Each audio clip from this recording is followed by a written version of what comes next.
Good Wednesday evening, Falcon fans, NFL fans. Thank you for joining us on this Wednesday edition with your boys.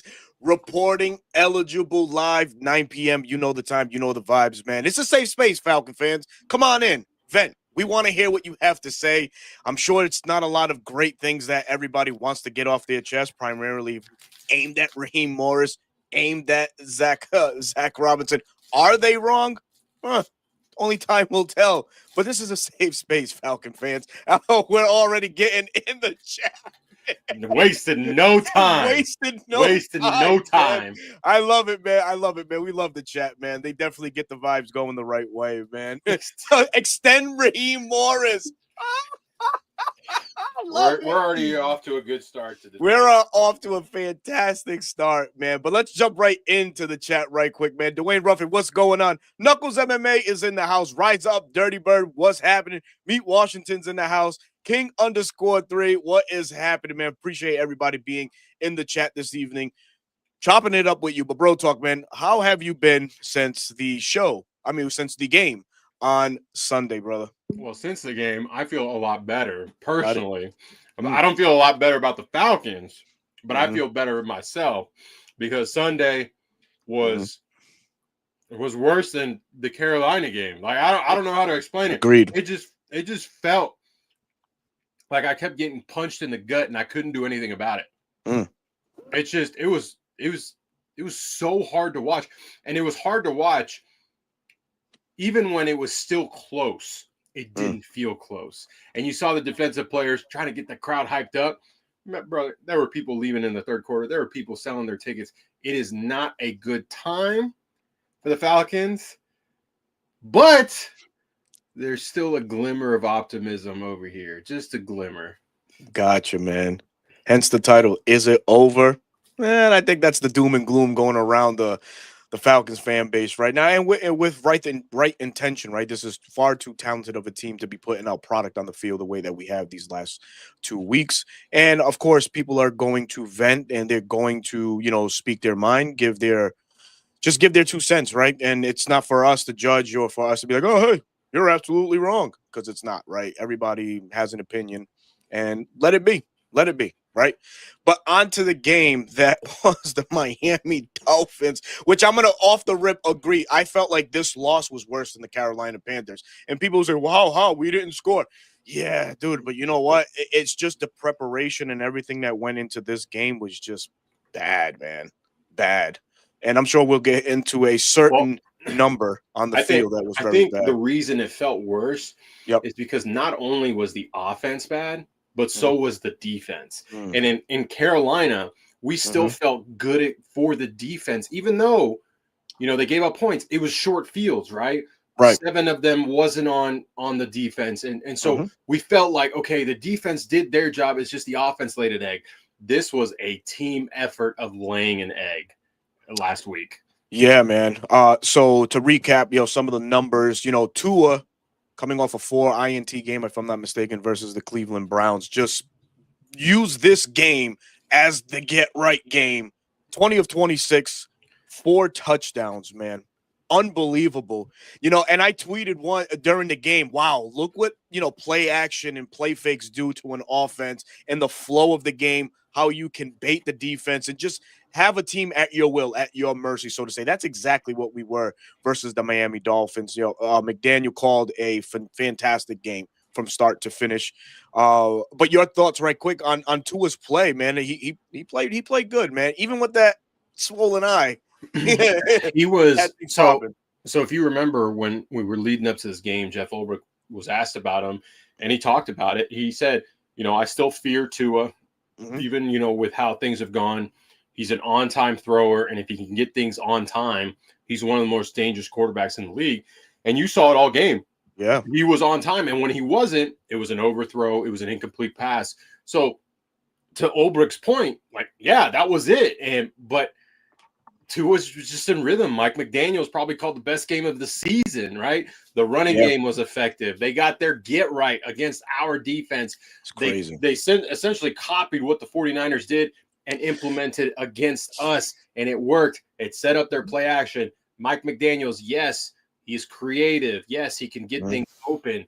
And unfortunately, there was a glaring hole in the defense, and Oh my God. he kept attacking it. And yeah, that was the end result, man. And plus, it didn't help the defense that they couldn't catch their breath. They couldn't Right. look at the tablet to say, okay, they're in this formation. This is what they're doing. They couldn't even put the oxygen mask on because by the time they got to the sideline, the offense was punting the ball.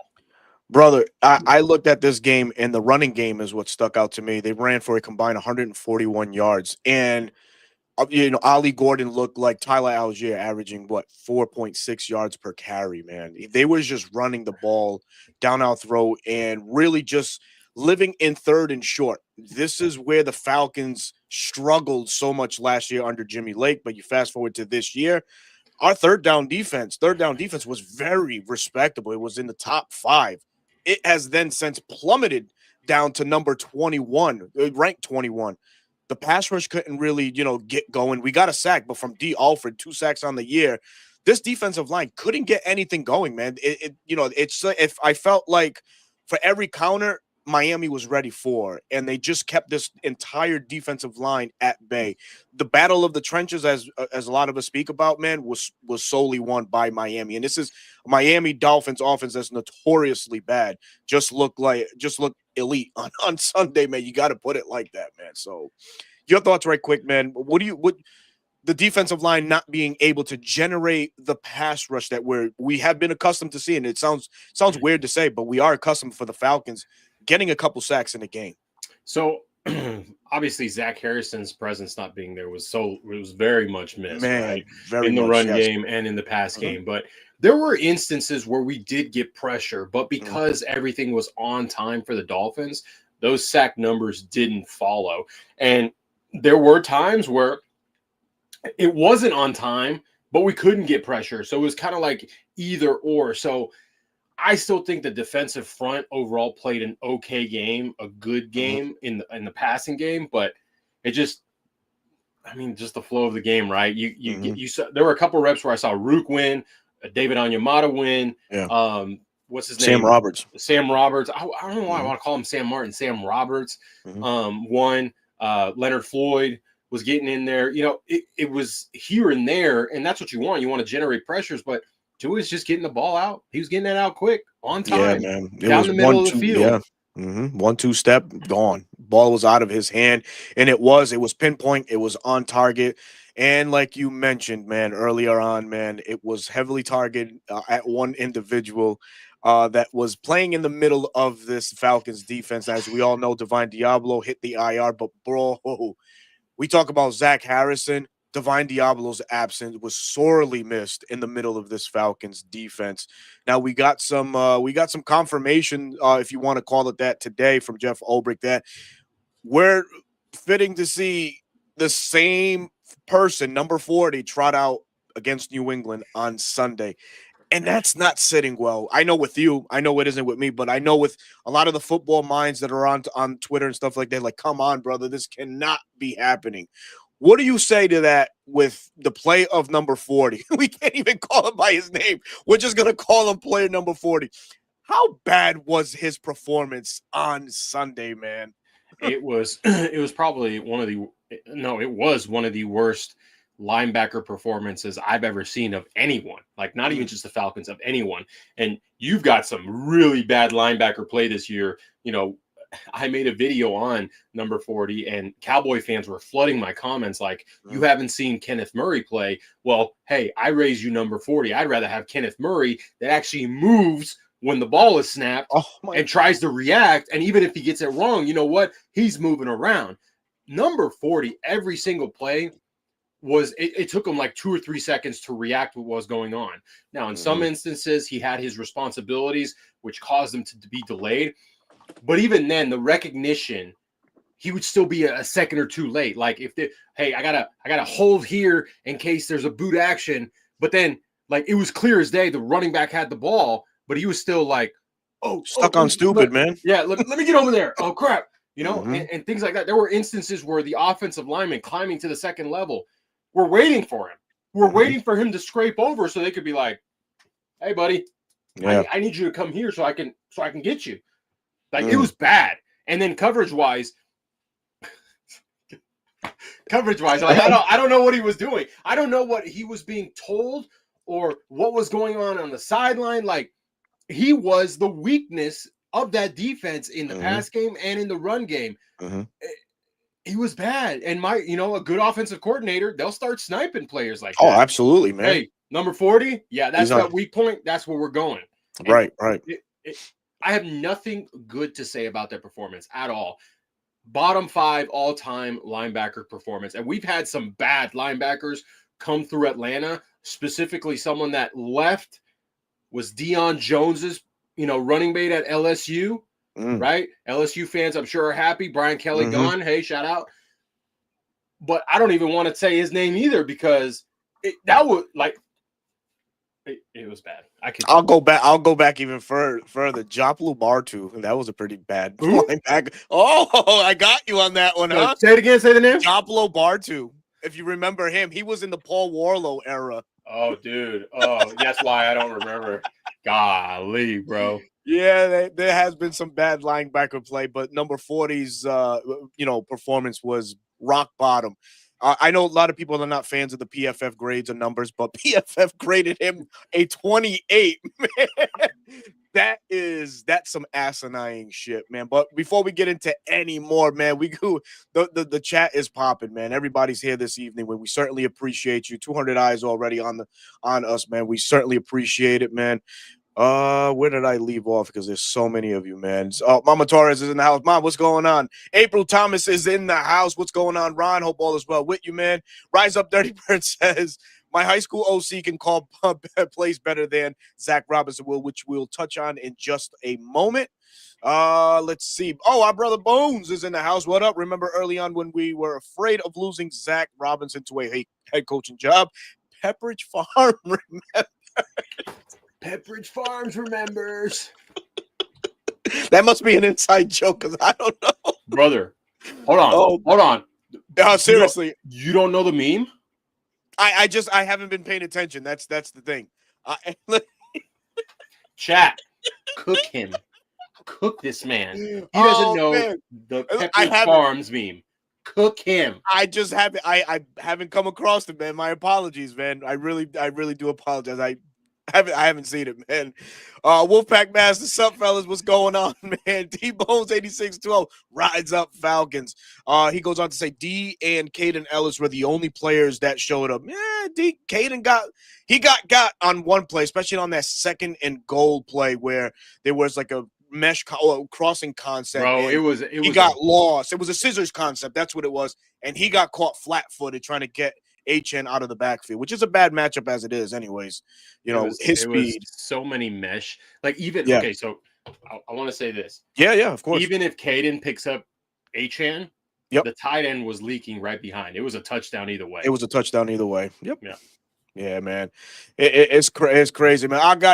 My guy Brendan, what's going on? I'll see you on Sunday, my brother.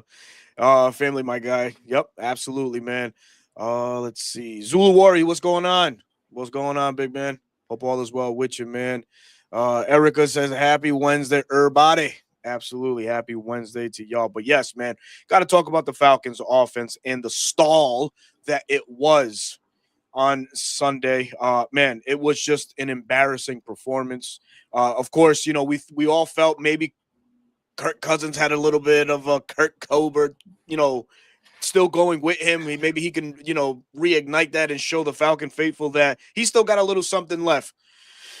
He was just a game manager, 21 of 31, 173 yards, and a lot of miscommunication. You can definitely tell that, he wasn't in sync with really any of the receivers that were there, especially Darnell Mooney. His go-to guy last year, there was some miscommunications on there. We saw a lot of this. The helmet and go and things like that. So it was bad. It was a bad performance by Kirk. He did himself no favors trying to, just get himself traded out of Atlanta, as the rumor is going around heavy that he still wants to be a starter. Not after that performance, brother. But Zach, right? Oh, man, he comes under the microscope yet again. This is the third time the Falcons have scored 10 points or less in a game, and on an offense that we see all the potential, all the makings to be a number one offense from start to finish. What is it about Zach's play calling that just very, very general question. What is it about Zach Robinson that pisses you off the most 9 weeks in? It's the fact that his play calling, I know everyone wants to complain about the pistol. I know everyone wants to complain about the play action. Like, those are valid complaints, and I get it. But you can work with it, okay? My biggest complaint is the plays that he's running and calling, they feel sporadic. They don't feel like they're setting up other plays. That's what a good offensive coordinator does. They run several plays here in order to set something up later on that could be an explosive play, whether it was a big run or a big pass. That it's not doing that. No defense is like, hey, this looks like the same thing, but it's run differently, right? It doesn't feel that way. And that's my biggest gripe, because you see Matt LaFleur, Kyle Shanahan, Sean McVay, hell, even Mike McDaniel this past week, setting up defenses for down the road. Hey, if this play works, great. If not, hey, we're going to show them the same look, but we're going to run something completely different, and the defense won't know what to respond, or they'll be late to respond like our guys were last Sunday. Yeah. That's my biggest thing is, okay, you want to run the pistol, you love the pistol, okay, so be it. I can live with that. But, man, get some flow into your game. Like, you have all week to write out your script, right? We all hear about it. Offensive coordinators usually have a 10 to 20 play script that starts off the game, and then they kind of get a feel for the game, right? They have quick game. Oh, boy. I don't think that's in Zach's play no, sheet. It's not. They have play action, probably not in Zach's play sheet. If it is, It's got a bunch of dust on it. And then he's got, short gains, red zone, like all these things, and you set yourself up. It feels like he's not doing any of that. So there's no cohesiveness. So then the offense doesn't get into a flow, and then you get 3 and out after 3 and out and 3 and out. Well, how are you supposed to get any flow with your offense if you can't just get a simple first down? Not everything has to be a freaking chunk play on a 3rd and 4, brother. Run something for 5 yards, 6 yards, right? Get it within manageable. It's a 4th and inches, 4th and 1. We've seen Raheem Morris be aggressive and say, if we're in that kind of neutral area, we're going to go. And I'm happy about that, because we have been good at converting 4th down, but we're not even getting into that. No, right. So it's super frustrating. So I was on the fire, Zach. I don't even remember his name. Zach Robinson? Yeah. Yep. Okay. I'm brain farting on his name because how pissed off I am. But I was on that train. I still think he makes it to the end of the season, but he may not make it after this season. That's unless he completely flips it around, which any NFL guru or anyone that understands the game knows you're 9 weeks into the season. There's no changing the offense. Could his play calling be better? Yes, that's the only thing that will save his job at this point. You say that, and you know what? It instantly brought me to a time where it was Sark's first year as Falcons OC, and now this being Zach's second. In Sark's first year, he struggled to get the Falcons any points. We seen him actually play against New England. He struggled in that game. I think that that Julio touchdown was the only one. Was the only one. But what happened after the Washington game? The offense clicked. The points were had. And unfortunately for Sark, he was let go at the end of the season. You saw the improvement. You saw the improvement, which you should see. So this is what I feel. After this rough stretch of games, meaning New England, and then we have the Colts. Could we see Zach potentially, start utilizing games to get right in a sense, and just put this Falcons offense on a slow trajectory to good? Is it a possibility? I'm one to be optimistic that yes, but he has to correct. And you know what he needs to do? Just live in the moment of the copycat league really does exist. I'm going to take you through a play right quick before you say anything that McDaniels drew up for Tua. We don't even know what that concept looks like in our playbook because we don't have it. On a play fake where it looks like they were setting up a double screen. All it was Waddle going over the middle of the defense. How it sucked the linebackers all the way towards the line of scrimmage. Even Jesse bit some. Left a wide open void. But that's what happens when you commit, like you mentioned, when you commit to plays to set up chunk plays, play action, whatever it is. Zach needs to live in this moment right now and say, I need to take this from offenses that are doing, and I need to save my job. first and foremost. But God damn it, this is a talented freaking ball club to be as limited as it's been the last two flipping weeks, man. So something Bones just said in the chat is in the Gotcha. passing game, we need to be able to stress all parts of the field. We don't. Right. Yeah, he's right. We don't. And that hurts us. So that limits the ability of the quarterbacks. And like I said, it's 9 weeks in. This is like, you don't fix it. If your offense is based off everyone having option routes, well, you really don't have an offense, because you're not giving a quarterback, hey, we're going to run this flood concept, or we're going to run this, smash concept with a backside drag. Hey, here's your 1, your 2, your 3. Hey, your running back is going to run an option based off how, like, that seems right. Or you're running a vert, but if the middle of the field is open, then you cut it into a post, right? Yeah. Those make sense, sure, right? Yep. To where a quarterback knows, okay, if I see this leverage, I'm looking here, and if I see 2 high safeties, I know he's going to run here, right? So I can put it on a spot. We're not even doing that, man. No, nothing. We're not. This passing offense looks a shell of itself, from last year. And I don't know. I think that was Kirk overcoming Zach, to be honest with you. Okay, that's very valid. He's a veteran quarterback. He's seen the nuances of many offenses.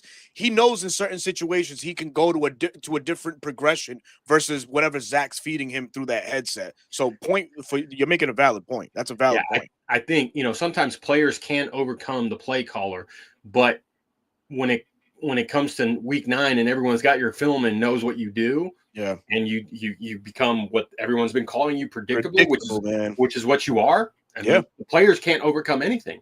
You have the best running back in the league, and he can't find a void in the running game right now. Now, partially that is because of the players, the offensive line. They haven't played great the past 2 weeks. I will say that. Yeah. Specifically, Ryan Nuzeel has struggled in run blocking. Matthew Bergeron in pass protection.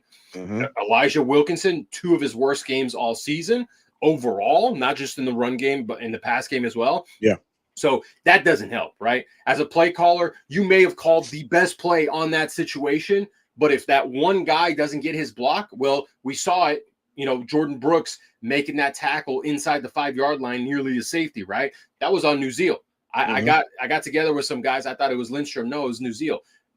Like, those errors cost you, and that's what makes a play caller look worse. I'm not saying Zach's a good play caller, because he's really not, right? Yeah. You are who you are. And to hear him say, I'm talking to guys around the leagues on how they prepare for us. Okay. Show me something. And then show me otherwise. He had the nerve to say, like, oh, they're not really throwing anything at us. They're keeping it pretty simple. What does that say about you, brother? Exactly. What does that say about you if they're keeping it simple and you can't get a good offensive game plan going? That says more about you than them, bro. Like, that's bad. That is 100%, man. And now we got to quick, we got to flip dial right now to the Bijan Robinson fucking mystery, right? This is the number one. He's the best running back in the league, right? Absolutely, right? 9 rushes, 25 yards, only averaged 2.8 yards per run. Tyler Algier, 4 carries, 4 rushing yards, 1 touchdown. So he was non-existent in the run game. And then Bijan pitched in with 3 catches and 23 yards. What is it?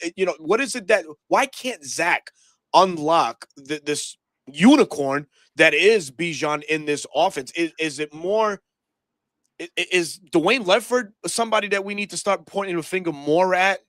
As time goes on, and exposing him for being, this run game coordinator that's not actually run game coordinating a fucking thing in Atlanta. Yeah. So if you guys don't understand what a run game coordinator is, the run game coordinator has the responsibility, right? He gets the vision of the offensive coordinator. This is what I want to do.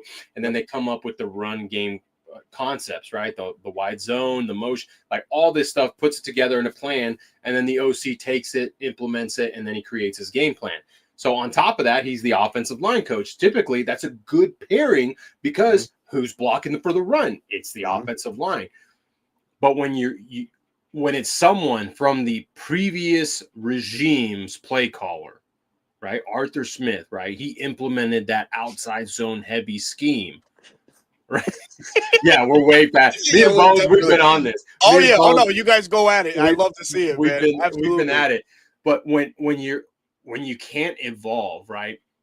And everyone wants to look at McVay. McVay at one point was a heavy outside zone. But then guess what he did? He talked about it. He's like, Todd Gurley, excellent at the outside zone, inside zone, zone concept. Now I have Kyron, who's more of a gap scheme guy. I need to keep his shoulders square to the line of scrimmage for him to be able to be effective.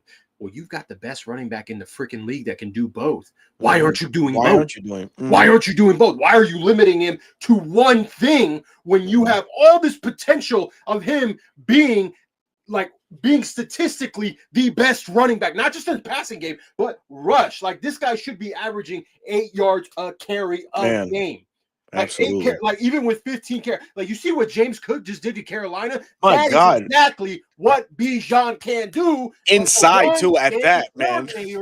And the OC are so blind, they can't unlock it.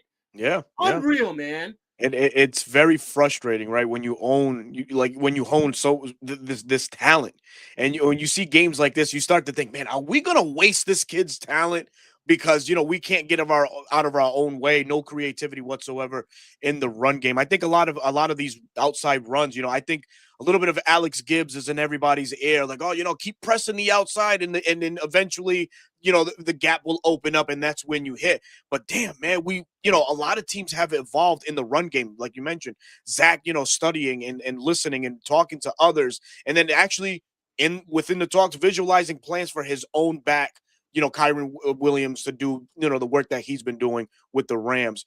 Yeah, Zach needs to wake the fuck up, man. I think we're past the point of him waking up. He just needs to do better at this point, man, because if not, his door's right there. I've had this, you ever played scenarios in your head? Yeah, right, all the time. I viewed myself, if I were Raheem, right? Mm-hmm. I'm gonna say, I don't know if you're gonna segue to this, but I said it. No, go ahead.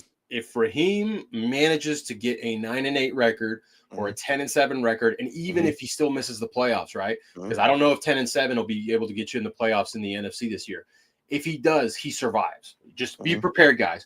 But I don't think Zach survives, right? We saw what D'Amico Ryans did with Bobby Slowick. Yep. Cannot be scared to change to improve the team because you are the head coach. So I've imagined Raheem saying, Zach, if you get offered that Oklahoma State job, you go and take it and save your PR instead of being let go by the Atlanta Falcons. Yep. That's a blemish for him. What happened. And at that point, it's like, okay, let's have fun. Let's look for another coordinator. Right? And you dropped a name. You did drop a name because this conversation was had very candidly between you and I. Please let the masses know. I would remind me his name because I mean, it's not Gary, but I think it's Clay, right? Clay Kubiak. Clay Kubiak of the San Francisco 49ers. I wanted Clint before he went to New Orleans. That's who I wanted. Pass game coordinator. We've seen what he did in New Orleans early on before their injuries hit and before Derek Carr was Derek Carr. Now in Seattle, West Coast style offense. Seahawks, JSN. Look what he's doing. Both tight ends. The running game could be better, but their offensive line stinks. But you get a Kubiak son. Their dad was one of the best offensive minds, an understudy of our best offensive coordinator that we've had in a very long time, in Kyle Shanahan. Yep. He's the OC for San Francisco, but he's not calling the plays. Is he coming up with the game plan? Like, we don't know what the responsibilities are. Exactly. Right. You could lure him away by saying, Clay, this is your opportunity to call the plays. And then bang, all you under center, play action, gap scheme, like that could immediately be implemented. The only thing I would have questions on is, hey, you going to get rid of Dwayne Lefford? Because you should. You should, exactly. Right. So that's where that's who I would have my eyes on first. Right. And we went on, and as that conversation progressed, but then I asked you, I was like, you know what? Would that be going back into the scenario situation that we're in now, right? This would be a first-time play caller, right? Would Raheem want to bring in a more seasoned vet that's been around, a Joe Lombardi, like we spoke about? Look who Bones put in. That's someone I thought experienced that's currently out of a job. Holy shit, man. Doug Peterson. Bones, I mean, just coming up with the fucking names is pure bliss, my friend. Wow. Doug Peterson, he wants to coach, right? And he may want to get back in the door, and he's been known to have some pretty good offenses, right? It just didn't work out in Jacksonville and in with Philly. Philadelphia. He won a ring with Philly. Exactly. With a right? statue. He won it with Nick freaking Foles. That's it, man. Like, come on, man. And they didn't have a run game that year. They won the Super Bowl. Who was their running back at the time? LeGarrette Blount. LeGarrette Blount. Oh my God. Imagine that. Right. I'll punch you in the face. But yeah. So that's a good name. That is a very interesting name, man. That is a good name. That's someone I thought of, but I was kind of like, I don't know. But if he came in as an OC, right, you have now both of your coordinators would have head coaching experience. They're very tenured. Mm-hmm. That bodes well, right? Look at what Nick Sirianni did when he had 2 season play callers, right? Mm-hmm. They went from the Eagles are lost to Super Bowl champions. And I'm not saying that's what would happen, but you can jumpstart yourself if you were to do something like that. Now, not to get ahead of ourselves, right? These are discussions to be had later on. But it's always fun to just think about, right? Man. Hell yeah. But right now, we still have Zach Robinson, unfortunately. Mm-hmm. I will be watching all 4 quarters, no matter the result, right? All the expert picks pick the Patriots. So could we, Berto, be the trap game for the New England Patriots? What are they on, a 5-game winning streak? Something like that. Yeah, they're clicking, man. They're clicking right now. So we're gonna put this Miami game to rest and go ahead, and we're gonna pivot a little bit now to the New England Patriots. Of course, yes, we got to put it on the back burner, right? Like we did the Carolina game, like we did all the other losses. Just put it in the back and see what we can do going forward. And now going forward means a trip up to Foxborough, which I'll be in attendance in that game right there at the tunnel screaming for our fucking Atlanta Falcons. And I know they're going to hear me. If you see this flag right here on CBS, it's me, folks, because I'll be on there, man. Yeah, man. So we have to take a trip up to Foxborough. It's going to be an interesting game. This is a very, very, thank you. Thank you, Eric. He says, good luck. We appreciate that, man. Yeah, Knuckles MMA. I know, buddy. You'll be there too. That's going to be my road dog for the day, man. But we're going with, up against a very well-coached Mike Vrabel-led team, who right now has a young QB that came out in the same draft class as Michael Penix, and he's balling. He is balling. Drake May's balling, bro. He is balling. The connections with him and Kayshon Boutte and of course, Stephon Diggs being the vet that he is still, has a thing or two left in the tank. That offense is just going. The only thing that offense is missing is a run game, which, it's pretty non-existent. I think the rush offense ranks 18th in the league. I'll tell you right now. Hold on. Yeah, 18th rushed in the league. 18th. They're ranked 18th. So they don't do too much. They rely more on the pass. Drake last week threw for 282 yards. Yep. And at that time, that was the number 2 ranked passing defense in the NFL in the Cleveland Browns. And he made them look like nothing other than Myles Garrett just getting his licks in. But that's gonna be a tough game on the road, man. That's gonna be a tough one on the road. If this was a game after the Buffalo Bills game for the Falcons, I'd say we'd match up very well against these Pats. But we have plummeted on the defensive side in some important categories, third down defense being the major one, the massive one, because at one point we were ranked in the top 5 in that regard, and we cannot get off the field now. So what is I hate to even ask, the outcome of this game on Sunday for you, Bro Talk? What do you see? How can we attack this this New England Patriots defense that, oh, by the way, only has 19 sacks, but they struggled to get to the quarterback consistently in their own right? I watched their film on offense against the Browns, and the Browns arguably are top 3 defense. They are. Even though their record doesn't reflect, it's the offense that's holding them back, right? Jim Schwartz always has those guys dialed in. Man. the stuff Josh McDaniels was throwing, I'm looking at it and I'm like, oh my God, the defense is in for it. Yep. Oh my God, like this is going to be like a hammering. Like it's Yeah. going to be bad, and I don't have a good feeling. You guys know I always go into matchups with a level of optimism. It's very low right now because of my God. by what? No. I'm just reading something I just came across. I want to ask you this. Go ahead. Take the wildest guess. What's the number one ranked defense in the NFL right now? The Cleveland Browns? No, the Houston Texans. Oh, wow. Right. We come in at number 2. The Browns are number 3. We come in at number 2? We come in at number 2. We're allowing 275 yards per game with 16 touchdowns allowed. So Josh McDaniels, because he has so much experience, right? He's learned a lot. Mm-hmm. He is a defensive play caller's worst nightmare because he understands setting up and having flow and making things look the same, but then throwing something else at you. And everyone's just going to have to be on their, like, if number 40 is on the field, like you can just wrap it up. Just call it game. We'd be better off having DeMarco Hellams or Ronnie Harrison out there, who I thought Ronnie Harrison in his few snaps had 15 snaps. Looked like he looked pretty good, right? I thought so, right? Former safety, converted linebacker. That screams Jeff Ulbrich. So it's gonna be crucial because the Browns did get them in third downs a lot, but the Patriots were able to convert them. And I think someone in there in the chat said that he was able to. No, it was not. You guys had to. You guys had to scrape out against a bottom 5 offense at that point. King, are you a Bucs fan, sir? Yeah, I think he is.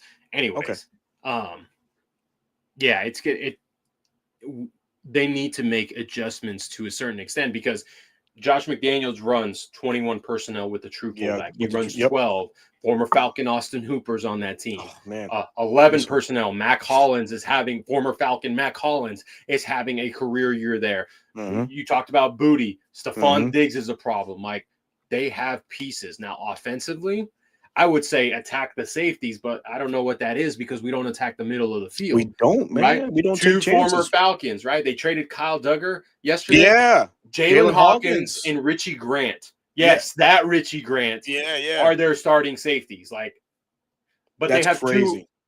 They have two exceptional corners in Christian Gonzalez, who I view as a top 10 corner, and 100%. Carlton Davis, who's a former Buccaneer. He knows the Falcons very well. He played them last year. No, he was in Detroit. 2 years ago. He was in Detroit, correct. Yeah, so he played him 2 years ago, right? He had that really nice pick 6 against the old number 9, right? Yeah. Screenplay. You remember that play? Yeah, I do.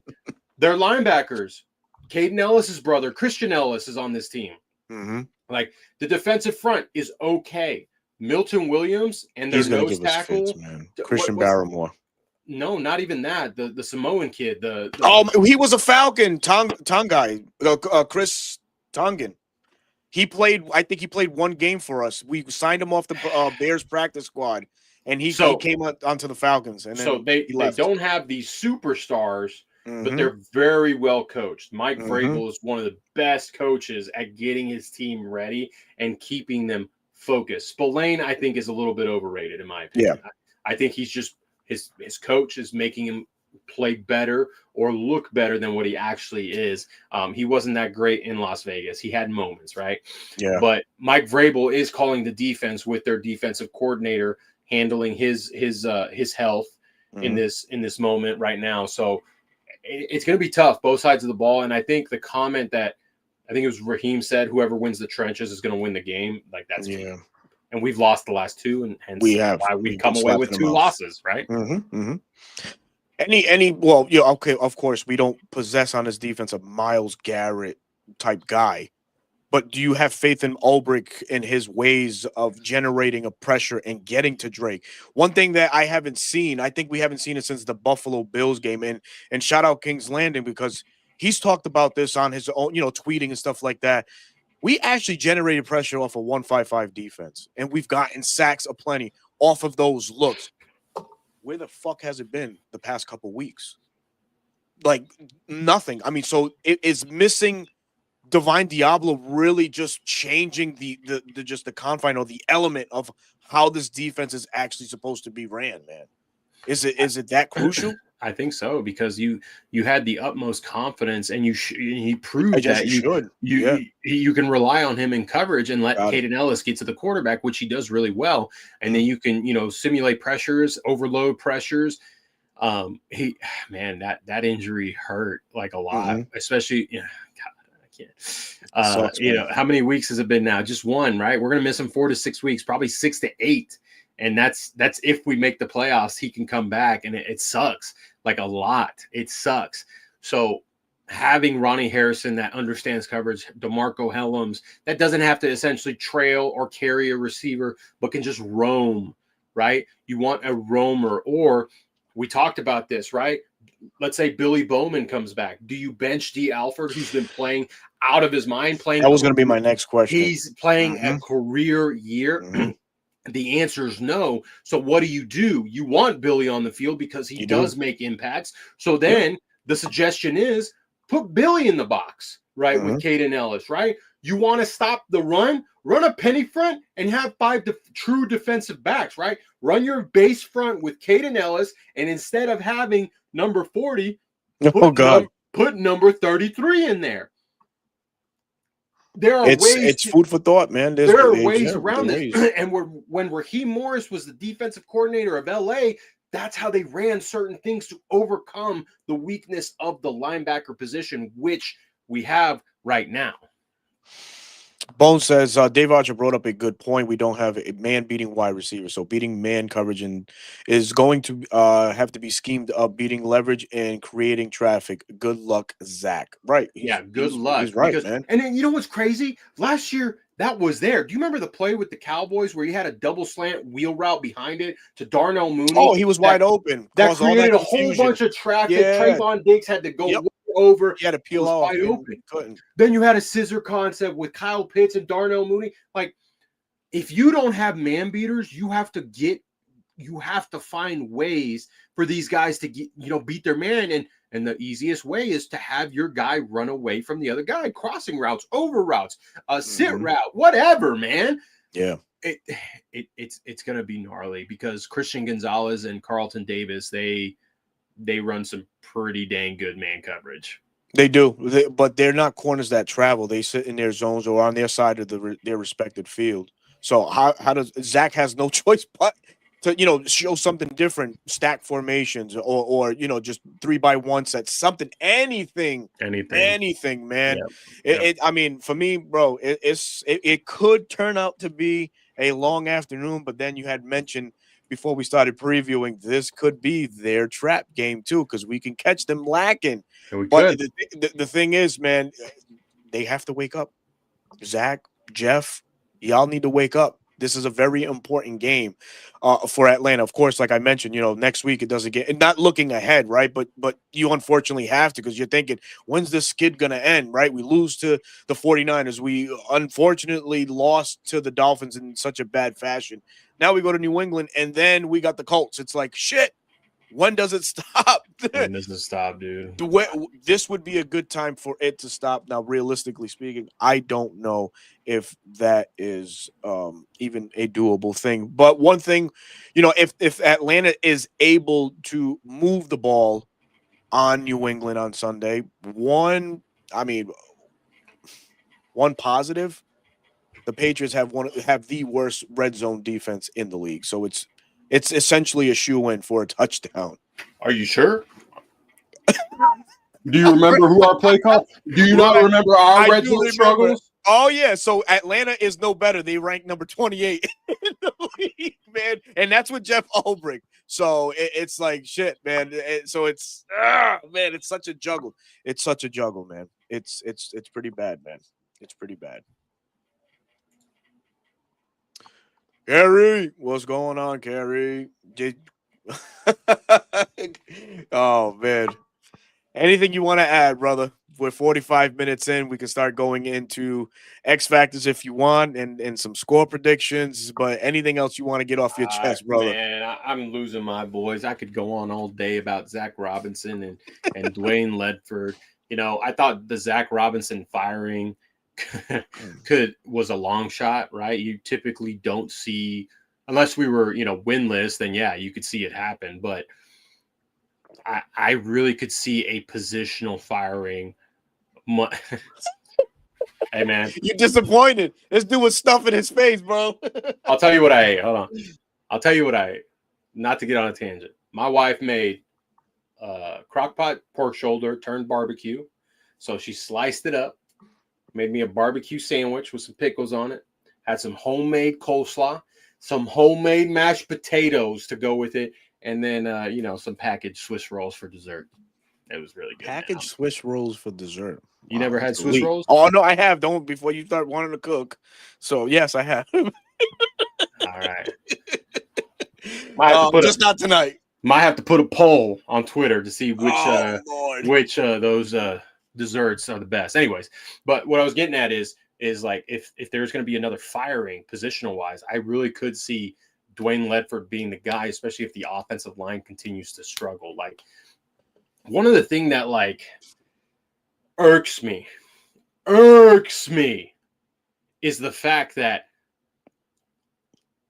like neither Ryan nor Mike or Kirk, when he was in there, are designating the Mike. Who is your zero? Who's your zero? Exactly. For that's everyone to understand where they're blocking. Because you'll see Creed Humphrey, Tyler Linderbaum, all these top centers, even hell, I even think Drew Dahlman was doing it last year for us, where it was like, hey, 20's the Mike, 20's the Mike. Like I played center at some point in my, short football career. And it was always like, even if it was the same guy every single time on a 3x3 stack, it was 41's the Mike, 41's the Mike, and then that way everyone knows, okay, we're going to the right. Hey, okay, there's 0, 1, 2, 3. Okay, we're good. And even if things shift, right? Because in motions, they shift. You have to give the offensive lineman a second for the center to be like, oh shit, they shifted. Hey, 25's the Mike now. 25's the Mike. Everyone looks around like, okay, we're good. Snap the ball. Let's go. Right? That's how you avoid confusion, and that's how you avoid blocks, not being missed or blocks being missed. Because if there's confusion, which was had, right? Ryan Uziel played his worst game. He took some extra steps, missed his linebackers, missed his blocks, couldn't hook him, holding calls, whatever. Like you avoid things like that, and Zach runs so much motion that sometimes the motion can hurt you rather than help you. It does, right? He doesn't do anything creative off of the motion as it is. We run motion. I think number 1 in the league. We have the most sets Between us and the Dolphins. Yep, right. But you compare to what the Dolphins do off of motion to what Atlanta does, it's like night and day, man. It's crazy. Our brother, man, Brendan, what's going on? Thank you so much for the $5 donation. He says, we need to use press on third downs. I feel like that's Raheem's influence. And in my opinion, that's why we can't get off the field on third down. Very valid point. I'm, for one, wanting some press coverage, but who the hell are we to say that, right? How can we influence? It's obviously up to the coaches. But, yes, I think we do have the guys that can run the press effectively, Hughes and Terrell.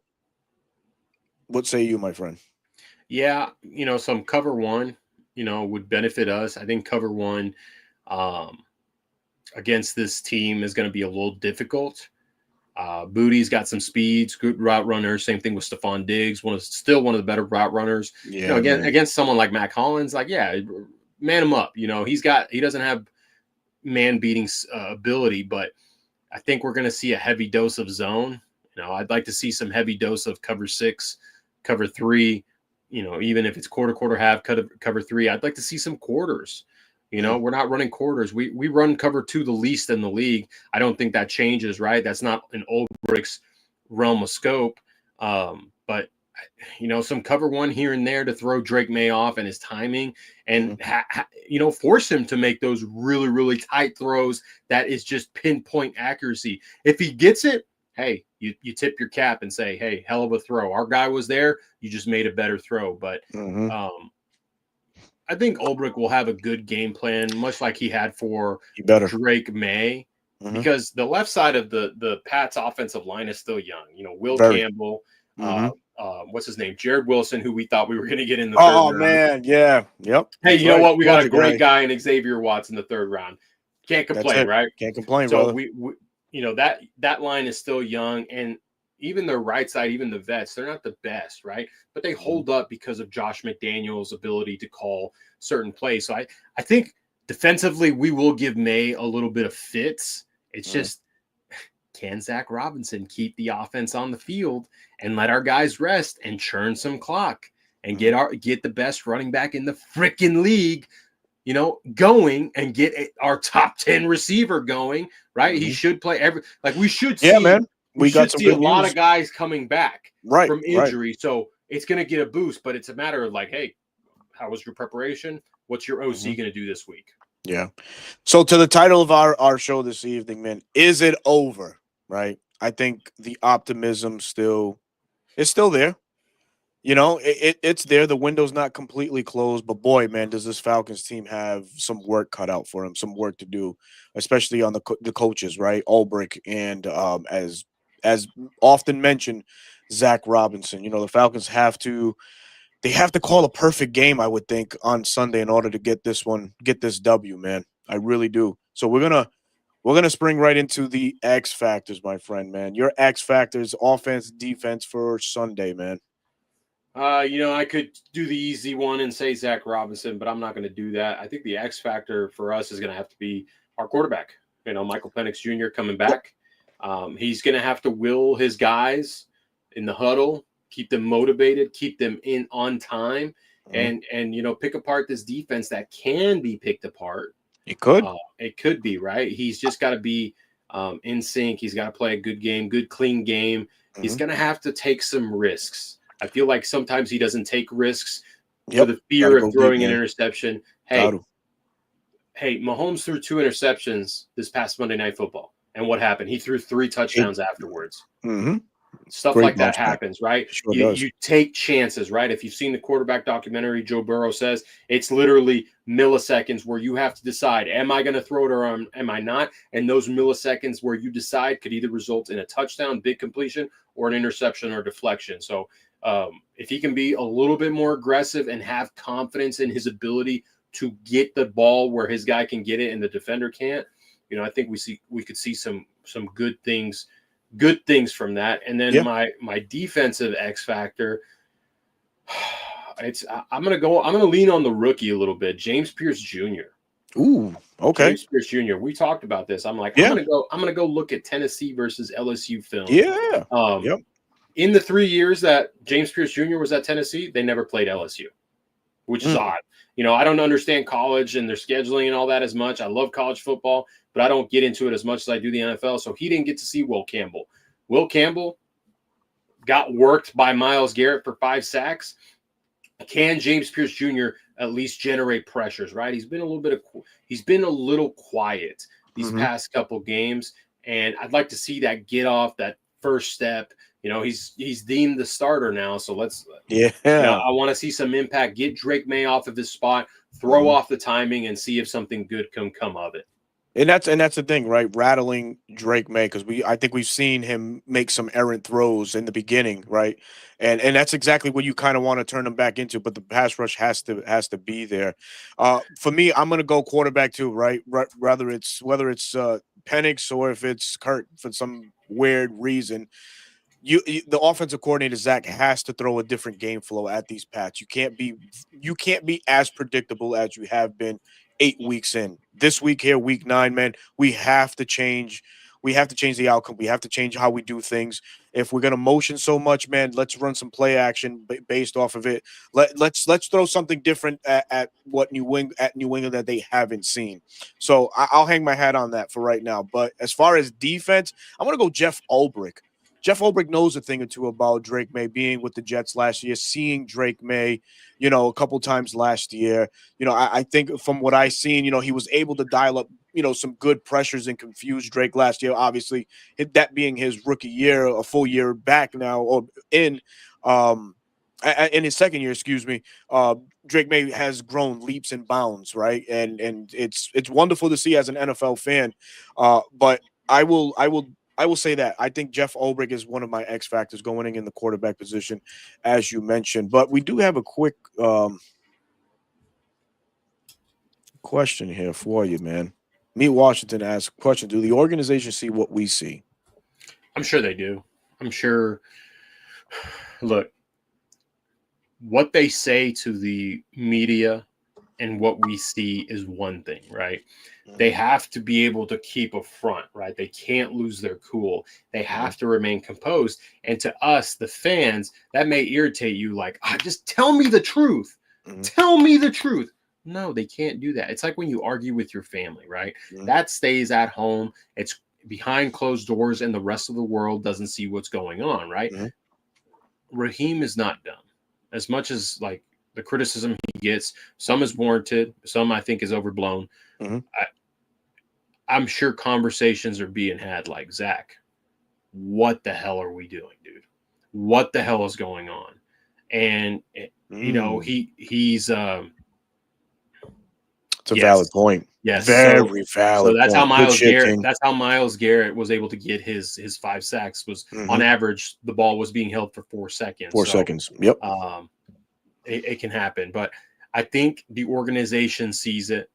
I think Raheem is doing everything. Like it's one thing, guys, that you know if you see practice and you're like, okay, I feel like we had a really good practice. Like our scout team was playing well against our defense and offense and showing them the looks that we see the Patriots are doing. And then it's another thing. Hey man, I may not be as fast as 40, but I'll certainly try and hit someone. Okay. I'll drop into coverage, but like it's one thing to see practice, right? And everything, you know, you feel good. You look at your game plan. It's like, okay, like I feel like we can get this done, and then your people let you down, right? It happens all the time, and unfortunately, you know, everyone will be like, well, you're the head coach, you need to get them prepared. And if you're getting them prepared, and then they just lay an egg on game day, well, it's like I need to change something up. A la Hilliard, fired, right? It's not getting improved. That's why I say Dwayne Ledford may be the next guy on his way out. So, yuppies. Absolutely, man. One time for the fan. We all know one time for the fan. Jack Spade, the amazing trio that makes up one time for the fan. Jack Spade, T. Will, Carey. Shout out to them. Make sure you go hit that subscribe button on One Time for the Fan, located on YouTube. So, score prediction, my friend. Before we wrap things up, what do you see? How do you see this shaking out? Give me your score, please. It hurts me to say, but I think the Patriots. Right now, I don't have enough confidence in Atlanta, specifically Zach Robinson, not the players, but Zach Robinson, to be able to feel confident and say we will win. If they do win and surprise me, hell, I'm okay. I'll take it. I'm good with being wrong, but I do think the Patriots come away with the victory, 24-17. Wow, that's exactly what. So I was going to go 24-20. I think that Zach has listened enough to the noise on the outside that he's probably going to do what he did against the Commanders and just open up the playbook, goddammit, and show something different, right? Throwing the ball down the field, utilizing Bijan the way that he should. I'm going to go, unfortunately, but I feel New England will win this one 24-20. But I'll tell you this. If we come out and we win, bro, on Sunday, I don't know if I'll be available for the show on Wednesday because I will lose my voice. But I'm going to be there screaming every obscenity you possibly can. I will be talking hella shit to the New England Patriots as only I can do best. Whose autograph are you seeking out this time? Because I know you've got 51 of the 53 guys on the roster already. I do have a man cave full of them. I'm looking for Jalen Walker. I have Jalen Walker's jersey. I plan on bringing it with me, and hopefully I can get pen to the back of that one, and it'll be fun. Look what Eric said. Pre-record your show. Oh You're man, that's for your funny, show, man. man. That's funny, man. It's gonna be a fun one, man. It's gonna be a fun one, man. I just hope that we come out on top. That's the optimism coming out of me. But realistically, it's an uphill battle, man. With these injuries on the defense, hopefully, we get some of the guys back. We did get good news. Penix, coming back potentially. Same for Drake. Limited in practice today. Jalen Walker and Billy Bowman, two guys that are sorely needed. Zach Robinson trending that way too. Hopefully for Sunday, hopefully we can make it, just a competitive game, and that's wishful thinking. But yeah, man, we're gonna end the show here, man. 412 of y'all joined us this evening from both respected platforms. Also on Twitter, we kindly thank you for enjoying this show. Man, we enjoy just bringing you the best content we possibly can every Wednesday night, 9 p.m. sharp. These are your boys reporting eligible live. But Bro Talk, let them know where they can find you, my brother. As always, guys, short form content posted daily, mainly Falcons right now. Life's a little busy, so been focusing on the Falcons. This one too. Sorry. Yes. No, Yeah. you're good.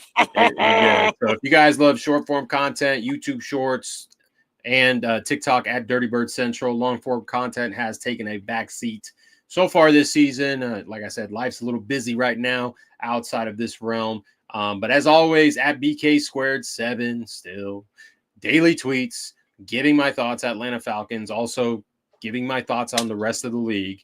Gotcha, Eric. Yeah. So if you guys, want to tweet at me, positive, negative, how positive is this? Let's fucking go, man. Hey, listen. I love it, man. I would love to. I don't know if I'm qualified, but I would love to. That'd be great, man. That'd be great. Uh-oh. Go Bucks, you guys are great. Hey, you know what? Hey, man, we appreciate you, King. We appreciate you, we bro. appreciate you. Absolutely. King is one of the followers from the NFC South Round Table, and that is a platform that I am notoriously hated on. And if you would like to see threats, you name it, I just shit. Oh my God. Go to NFC South Roundtable, man. As your Falcons representative, holding it down every Tuesday night, 8 p.m., alongside some other great co-hosts, TJ, Clay, and Mr. James, Mr. Buccaneer himself. Shout out to those gentlemen, respectfully. So that's every Tuesday at 8 p.m. Bleacher Report, you can find me Monday through Thursday. Go ahead. Did he just say every Tuesday? Tuesday, mate. Tuesday, mate. Be sure to get your tea and crumpets and check out the NFC South Roundtable. We're multilingual here. Hablamos español, francés, portugués, italiano. Here we go. Ready? You gotta hit him with the hold on, SAP button. Si quieren ver a Alberto cada martes a las 8 en el NFC South Roundtable. Ahí lo puedes ver. Siempre en batalla con los otros tres güeros que están ahí. Look at that. Wow. Bro Talk showing range with the speech. I love it, man. I love it, man. But yes, man. So Bleacher Report, Monday through Thursday, short form content is available on there, as I am the Falcons representative for Bleacher Report. In that regard, I will not be doing any live stream this Sunday. Obviously, I will be at the game. Also, I will be at the game still, and the post-game stream has been canceled for this weekend, but I will be back next week. And, of course, you can find me here Wednesday nights, reporting eligible, coming to you live in full effect, man. Hopefully, we have a lot of great things to talk about on Wednesday, but if there isn't, we'll try to still bring light at the end of the tunnel if we possibly can. But for Bro Talk, I'm Berto, man. We thank you so much, man, for joining us this evening. As always, peace up, A-Town down.